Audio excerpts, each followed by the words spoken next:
I scare pretty easily. It's not quite pathetic, but my husband is always laughing at me for it. Such as whenever the music in some scary movie crescendos, and there's obviously a jump scare coming up, but I jump anyway.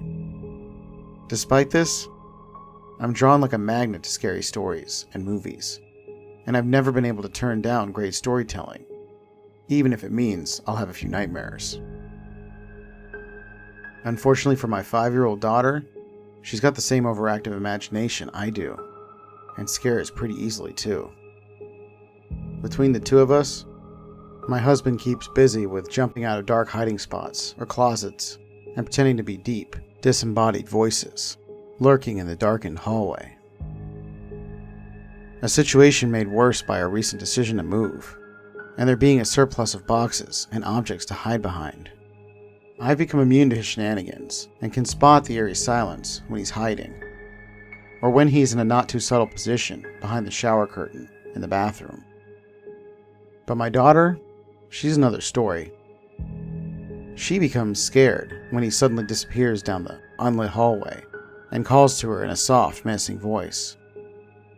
Abby knows he's going to jump out and frighten her.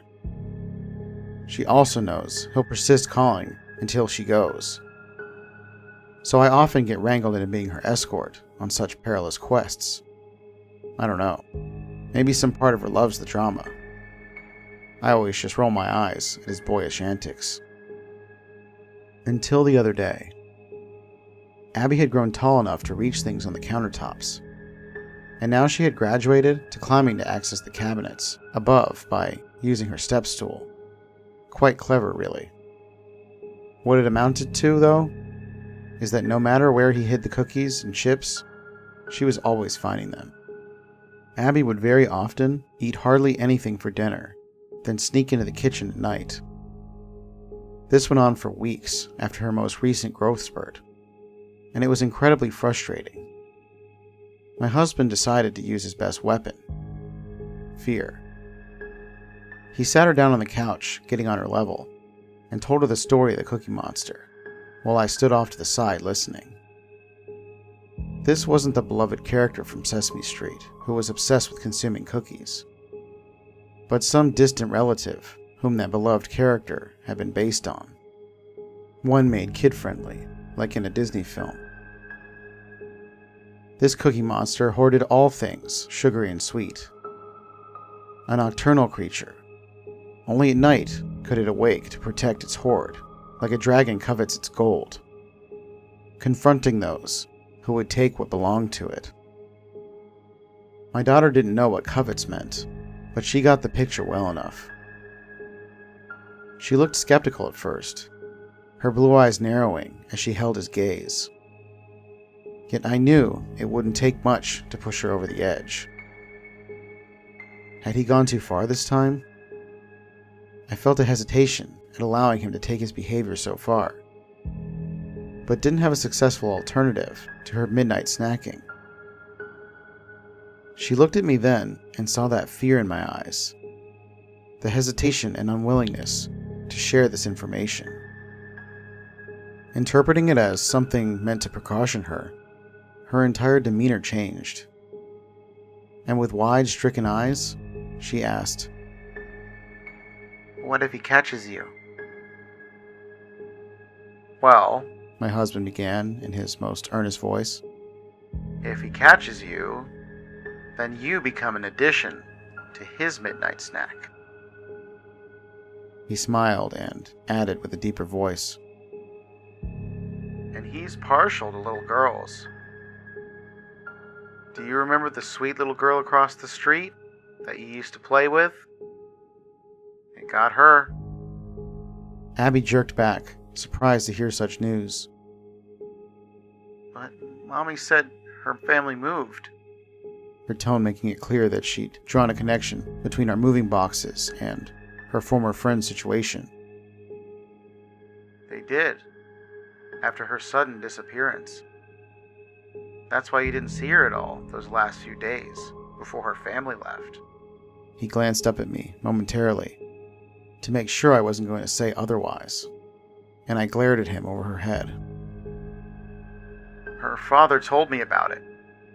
Like you, Katie, enjoyed late-night snacks, even when her parents told her not to. Until one night, her mother woke up feeling thirsty and decided to get a glass of water from the kitchen. As she crossed the living room, she began to hear these awful crunching sounds. But it didn't sound like normal sounds. It sounded like the person was biting something, much larger than even a carrot, and wet. She slowed down and tiptoed to the kitchen entrance, only to see a black, hulking shadow over the still form of her daughter. Horrified, she passed out, and her husband found her the next morning. Their daughter, however, was gone, and they never saw her again. She was done for. Abby stared at him with wide, accepting eyes, and her mouth hung open, like the hinges on her jaw had broken. To our relief, we didn't hear the telltale sound of thin plastic packaging whenever she was supposed to be in bed, a single night after that. My husband and I usually stay up later than her, especially on the weekends. We were no stranger to midnight runs to the kitchen ourselves. Last night, I went to the kitchen to grab a snack, checking on my girl along the way, and hearing her soft snoring. I stepped into a pool of light surrounding my stove and reached into the cupboard above, foraging around for the package of animal crackers. The scraping of heavy objects and the crinkling of plastic was loud in the peacefulness of the night. I hesitated, listening for any movement. My eyes darted around the room. Shadows leading into the hall danced as I broke up the primary source of light. Goosebumps trailed along my forearm when thoughts of the Cookie Monster popped unwanted into my mind. The awaiting darkness outside the circle of light suddenly became foreboding. My mind imagined something lurking there, waiting for me to try and leave with those crackers. A pitch-black form began to grow from the shadows. Chuckling at myself, I couldn't help but grab the package and bolt down the ominous hallway to our bedroom, practically jumping on the bed. My heart was pounding in my chest, with a burst of breath feeling like I'd just escaped some great danger. My husband gave me a strange look, but I just shrugged my shoulders, knowing he'd put it off as my quirkiness. However, a mischievous gleam entered his eyes, telling me how he knew exactly what had caused me to jump into bed like that, like a kid being chased by monsters. Grinning, he declared that he too needed a little something for his growling tummy, and I watched from our bed as he traipsed down the hall and disappeared around the corner into the kitchen. I almost called him back in a panic, afraid for what he might encounter.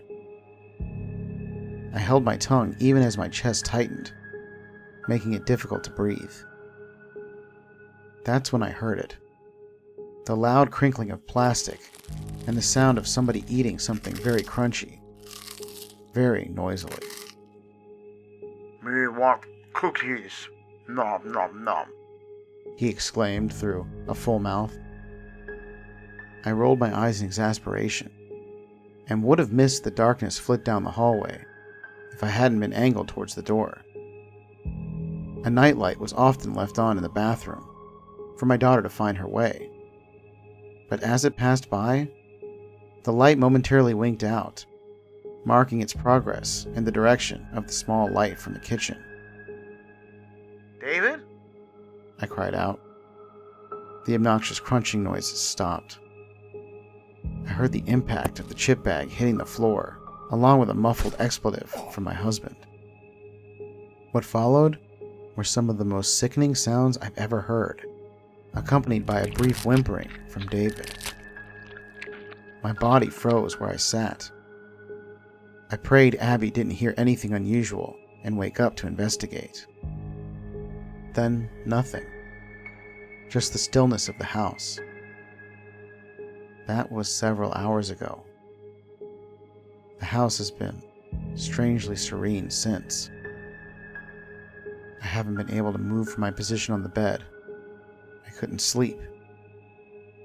I've been listening to the soft murmuring of my sleeping daughter, waiting for the gray light of morning to come, so I can collect her and let her know that Daddy is gone.